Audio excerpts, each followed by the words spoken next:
నమస్తే, welcome to Sagar TV. నేను మీ భోగసాగర్. మధ్యాహ్నానికి 40.5 అడుగులకు చేరిందని తెలిపిన జలకేంద్ర జలవనరుల శాఖ అధికారులు గోదావరి నీటి మట్టం మరింత పెరిగే అవకాశం ఉందని వివరించారు. నీటి మట్టం 43 అడుగులకు చేరితే మొదటి ప్రమాద హెచ్చరిక జారీ చేయనున్నారు. వరద ఉధృతికి భద్రాచలం స్నానఘట్టాల ప్రాంతంలో చాలా మెట్లు నీటిలో మునిగిపోయాయి. చెర్ల మండలం వద్ద ఈతవాగుపై నుంచి వరద నీరు పారడంతో 4 గ్రామాలకు రాకపోకలు నిలిచిపోయాయి.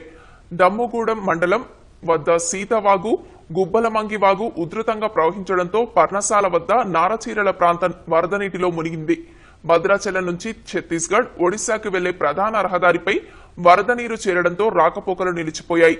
గోదావరి దిగువన ఉన్న శబరికి వరద నీరు భారీగా పోటెత్తుతోంది.